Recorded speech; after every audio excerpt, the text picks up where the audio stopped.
Welcome to the Feed Your Soul with Kim podcast. I'm Kim McLaughlin, your host. We have a great topic today where we're talking about mindfulness. This is a recording from my recent Food Freedom Live where I talked over 3 days about all things having to do with emotional eating. This is the third day, and I promise you will get a lot out of it. Mindfulness is one of my favorite topics because it's something I do literally for myself every day. Have a listen. Thanks.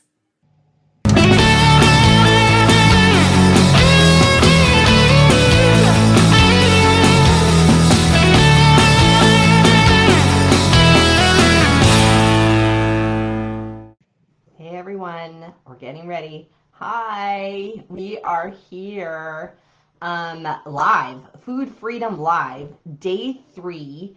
This has been such an adventure these last 3 days, and today we still have more left to go over when we're looking at food freedom. And I want to thank you for being here. I'm Kim McLaughlin, and I am from feedyoursoulunlimited.com. feedyoursoulunlimited.com. You can find all kinds of things out about me and my blog, my podcast, all kinds of things on that site for you to learn more about intuitive eating, overeating, and all the things that go with it. Welcome to today, day 3. We're on mindfulness today. It's actually I was thinking a lot about this today. I think it's one of the components that we don't talk about much. I don't talk about it as much as I would like to, or that I think I should, if I want to put a should on it. And so we're going to dive deep into it today. Over the last 2 days, 2 days ago on our first Food Freedom Live, we talked about the diet mindset. We talked about dieting, how it doesn't work, how you can check in with yourself and see if you think you're on a diet, and just how it keeps us lost. Dieting keeps us lost in doing the same thing over and over and expecting different results. So go back to day 1 if you haven't listened about the diet mindset. It's a really nice foundation starting point to look at intuitive eating, to look at overeating in a different way. It's really a radical way to look at food differently. Yesterday, which was day 2, we talked about emotional eating. We talked about the definition of emotional eating, what it means to be an emotional eater, and some ways to break free of being an emotional eater. We talked about the idea that I find that people often don't realize that they're an emotional eater. They just think, I overeat, I like food, I don't know when to stop. And when we look deeper, when I ask them more deeper questions, what I find is they are actually an emotional eater and they realize they're an emotional eater. So there's this kind of idea that I feel sad, then I overeat. It's not that easy to track when you're first trying to figure it out. And in that second day of Food Freedom Live, we talked about how to start looking and determining if you are an emotional eater. Today, we're going to look at another component. I call them the 6 components to feed your soul: body, emotions, mind, lifestyle, mindfulness, and the 6th one is self-love. And what I often talk about is each one of them separately, but also we start combining them as we do this work more and more, is we combine those 6 together to see what is getting in the way of you eating in a way that is truly intuitive and really fits for your body. Yesterday what I did, and I decided to do it today, is I decided to look, this is one thing I do for my mindfulness, is I have a whole bunch of card decks on different kinds of affirmations and different kinds of qualities I want to embrace. And what I do is I shuffle the deck, and then whichever one pops out at me is the one I want to contemplate, or kind of my card for the day. Today, if you see, I'm doing my friend Erin Sum, her Bold Confident You Unleashed card deck. And it's a card deck for women, and any of you men that are listening, just know that you can use it to, she just focused it more on women and using, you know, the female term when she has her affirmations. So today, the card that I got, which I thought was super interesting, was self-compassion. So I just pulled out the card, and it's going to be my focus for the day, and I think our focus for what we're talking about. And self-compassion is interesting and very, very related to mindfulness, because if we're in more of a self-compassion, having compassion for ourselves, we're going to start noticing and being more mindful because we're wanting to be more in touch with ourselves. So what she says on the back of this self-compassion card is, do you ever beat yourself up for not finishing a to-do list, not being perfect, not being further ahead, or making a mistake? The road is never productive. It steals your, or she says, this road is never productive. It just steals your confidence. Today, write in your journal about a time you were hard on yourself. Then write yourself a love note with kindness and compassion. So that is a way to move into the day, and that actually is one technique I like to do, is use my my cards, and then I like to journal about it. So I love doing that as part of my mindfulness practice. So when we talk about mindfulness, I like to start with the definition so that we're all on the same page about what we find is what we're calling mindfulness. And this is a definition I got off of the website mindful.org. And this, I think, is really good and sums it up. Mindfulness is the basic human ability to be fully present, aware of where we are and what we're doing, and not overly reactive or overwhelmed by what is going on around us. What they're saying is that it's about being fully present. That kind of, to me, mindfulness is all about being focused in this present moment. What is going on right now? They say aware of where we are. So that is, to me, I'm seated in my chair. I can feel my feet on, they're on the bottom of my chair because my feet don't touch the ground because I'm kind of short. And I feel my bottom in the seat. I feel my hands right here. I feel a little congestion in my chest. I don't know, I'm having a little coughing thing going on while I'm talking live to all of you. That to me is being fully present, is noticing what's going on. And then they add this interesting part about not being overly reactive or overwhelmed by what is going on around us. So to me, that means I'm noticing what's going on around me, that I'm live, that you all are listening, but not being overreactive or overwhelmed to it. So my feelings are at a lower point so I can be fully present within myself. And I like that definition because it takes that kind of mind, body, spirit kind of idea to it. Today we're going to actually talk more about mindfulness. I think about mindfulness, there are kind of two components to mindfulness, and part of it is the body-mind focus, and part of it is the spiritual focus. A lot of times when I talk about mindfulness and think about mindfulness, I go to the spiritual perspective, and I didn't say religious, I said spiritual perspective. But today I want to really focus more in on what it means in our body and in our mind to be mindful, what that would look like. Why would we want to be mindful? Why would we want to be mindful? Mindfulness is one of the best ways to reduce stress. Anything that's going on, being mindful reduces stress. And what we're going to do later is really go into how we become more mindful, but that is one of the best reasons I found for being mindful, is it reduces stress. The other thing that mindfulness does, is it increases our ability to be an intuitive eater. We've been talking over these 3 days about intuitive eating. All the components, all the things I talk about is moving off of the diet and into what we call intuitive eating. And intuitive eating is that being in your body. So imagine, why would we want to be mindful to increase intuitive eating? So then we're more in our body when we eat. We're more in our body to notice if we're hungry, to notice if we're full, to notice if we're distracted, to notice if we're uncomfortable.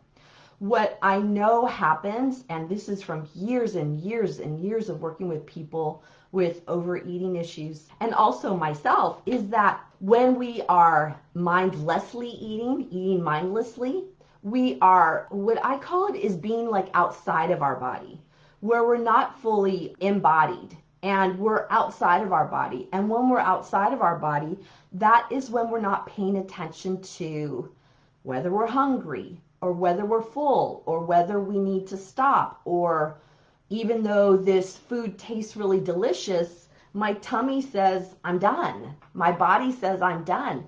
When we're focused outside of our body, mindlessly eating, we're not focused on those internal cues that tell us it's time to stop. And why we want to intuitively eat is because when we were children, we knew how to eat intuitively. Children know when they're hungry. Children know when they're full. Children know, they close their mouths, right? They close their mouths when they're full. They will not eat more than what their body needs. And when they're hungry, they're crying. They're upset. They're saying, give me food now. It's like, my husband will say sometimes with our daughter when she was young, he would say, she needs to wait. It's like, no, she's just a small child. And when her tummy says hungry, and she's going to cry and let us know. And that is intuitive eating, intuitively knowing what your body needs. And that's what we want to come back to. And mindfulness is one of the best ways to get us back in touch with our body so we can intuitively eat. So another reason why we want to have mindfulness is more peace.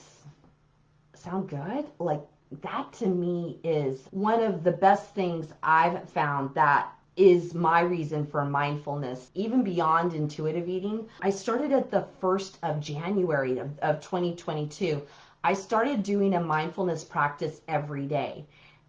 Every day. I just committed. It's not very long. It's a short, like 5-minute practice that I do every day. I do other things most days, but this one practice I'm doing every day. And I got to tell you, my ability to manage my life, my ability to manage stress, my ability to just know what to do has been increased exponentially since January 1, when I started doing a very short mindful practice every day. To me, that is one of the big reasons, beyond reducing stress, intuitive eating. My big why of why I am mindful is to have peace in my body and also peace in my life, peace in how I react to everybody. So if I haven't given you a good sell on mindfulness, I think any one of those, I think everybody could buy into as being important for them. If we're talking about what mindfulness is, why it's important, then we've got to go into, okay, Kim, how am I going to do this? How am I going to be more mindful? You might not want to do a daily mindful practice like I've been doing, and I'm fine with that.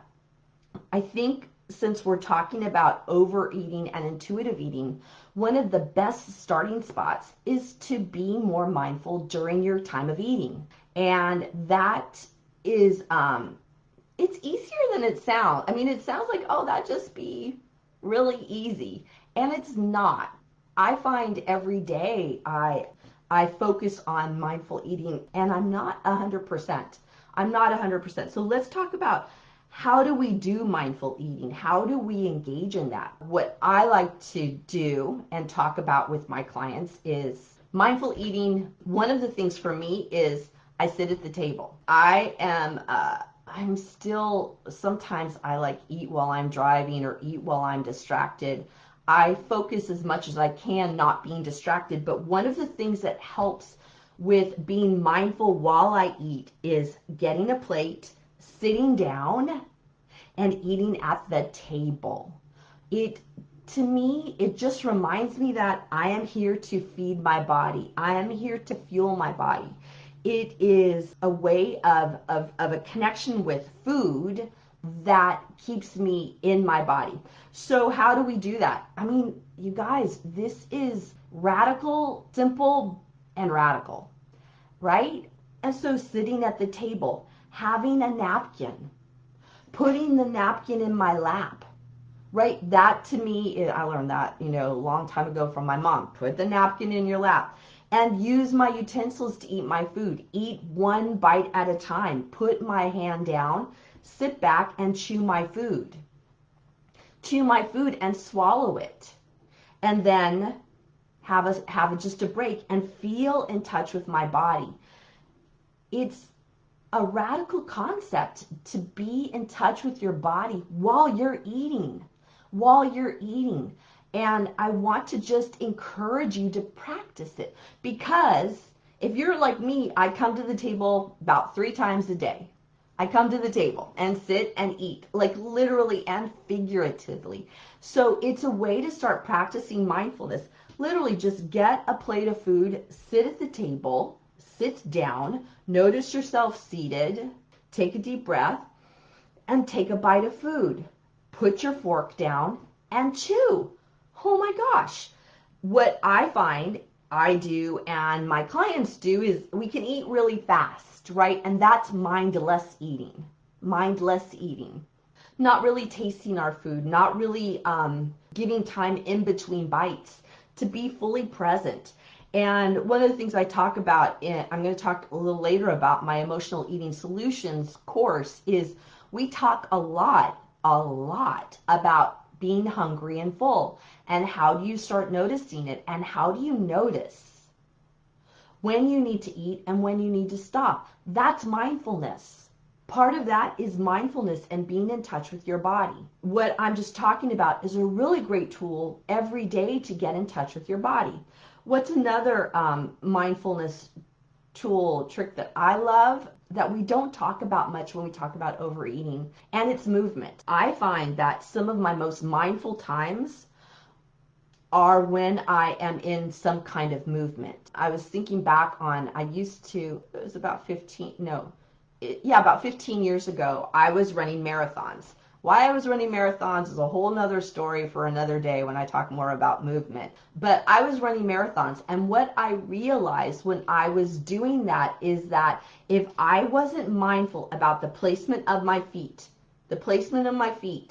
each time I stepped down, I could fall, and then I wouldn't be able to run the marathon because I'd hurt myself. I would, wreck my ankle or hurt myself in some way. And it became really clear to me that I needed to be mindful during my movement. During my movement, if I'm mindful, then I remember I would feel myself breathing in and out. Because when you're running, there's some deep old breaths going on, especially a marathon is a long way to run. But also I remember feeling, I run, what was my affirmation? My affirmation then, I run with sure and steady feet. And that was my focus, on feeling my foot on the ground. And it was such a mindfulness practice that I keep it to today when I'm doing things and when I'm being physical, is being mindful of where my body is while I'm being physical. Let me tell you, so why I call it mindful movement instead of mindful exercise is I find everybody I work with is extremely opposed to exercise. No, Kim, I don't want exercise. I don't exercise. I don't like exercising. I don't like sweat. And maybe some of you think that. I realize that actually, for me, it's not exercise, it's movement. And that since we are in this physical form, movement is necessary. For me, it took off the trigger of it being exercise, because to me, exercise is always related to diet. So move into that mindful movement. Notice how it feels in your body. And I promise you, it will get you from being distracted and outside of your body into being fully present. Okay? So mindful eating, mindful movement. The other area I want to talk about that is something all the time you can do. I was going to say 24/7, but there's some points in time where you couldn't do this, is when you're sleeping, is focus on your breath. Focus on your breath. I'm focused on my breath because I'm having a cough attack during my live, and so I can feel that. And what it is when we focus on the breath, we're being mindful. There's no other way around it. When you focus on breathing in and breathing out, you're in your body. Mindfulness is about being fully present. What did we say earlier? It's the ability to be fully present and aware of where we are and what we're doing. Being in the breath is the best way to be fully present. So that just means breathing in and breathing out. And I actually invite you to do this with me right now. Sometimes I breathe in from my nose, out through my mouth, in through my nose, out through my nose. I don't care. There are a lot you can look up on YouTube, Google, different ways to be in the breath. There are so many techniques that I can't begin to go through all of them. What I notice is when I am in the breath, how is it mindful for me? So as I do that, what I feel is I feel the breath in my chest. I feel my bottom on the seat. I feel a little tense in my shoulders because when I come and do a talk, I tend to feel a little bit of this is what's one of the biggest fears people have is public speaking. Well, yeah. And so I can feel it in my shoulders. I also, when I take a deep breath, I feel a little tingly in my fingers. I also always feel my jaw drop, and that is one of my best ways to know that I am relaxing, right? Being in the breath is one of the best mindful tools to be fully present in your body. And that's literally what we're looking at with mindfulness. So sometimes what will happen is I wrote down another way to be mindful is to do meditation. And sometimes there is this aversion. Just like I said, there was aversion to exercise, right? There's this aversion to meditation because it's supposed to be over a long period of time. It's supposed to be done a certain way. I'm supposed to feel a certain way. I shouldn't have any thoughts while I'm being in meditation. And it can be kind of distracting in a way that doesn't work for some people. And I'm fine with that. I found over the years that I do like meditation and I do like taking the time for meditation. And for me, it does provide more of that mindfulness that I'm looking for. And what I'm telling you is that there's no prescription about how you reach mindfulness, right? What we're looking at is being in touch with our body and in touch with what's going on. Mindfulness, right? And when we're more mindful, we're going to be mindfully eating and intuitively eating, which is exactly why you're here today listening about this. And it can be a great, huge win for you as you move forward in looking more at intuitive eating and starting to get freedom with food. Okay? I encourage you to think of one way you can be mindful today. A meal, a breath, take a breath, and then allow yourself to feel in your body. It can be really soothing and a great way to look at food differently and be different, and also just be different in the world. Okay? Mindfulness is one of the 6 feed your soul components that I talk about a lot. And I wanted to, during this live, I also want to make sure that you all know that you have a place to go. That if you're struggling with food, you need to do more than just come to this live. There has to be something more that you do, because you won't do anything different until you do something different. And part of this is the learning about the 6 components, which we do in my Emotional Eating Solutions self-study. It's an 8-week course that I have. We go over the 6 components in depth. And you really need to know about them in order to have peace with food, to have food freedom. And that's literally what we're all looking for. You wouldn't be here if that wasn't what you were looking for. Emotional Eating Solutions is a self-study course, like I said, 8 weeks long, gives you all the components and what you need to do. It's super affordable price, you guys. It's $197. I've been talking about it this week, and I was going to raise my price at the beginning of the year, and I decided since I was doing these lives, I wanted to wait because I wanted to give you guys a super low cost price on Emotional Eating Solutions. I'm going to link it in the chat so that you can look at it further and join up. I know you're here for a reason, and I really thank you for joining me. If you're here today and you've watched all 3 days, thank you, thank you, thank you. If this is your first day, go back to listen to the other two lives. They were really good and helpful. Lots and lots and lots of important information. And I know that you have thousands of other places that you could be right now, and that you chose to be here tells me you're serious, tells me you think you have a problem with food and think you have a problem with overeating and you want something different. And I want to honor that. And I hope that you have some takeaways, or that you take the takeaways and do something with them. I'd love for you in the comments to tell me what you're going to do differently.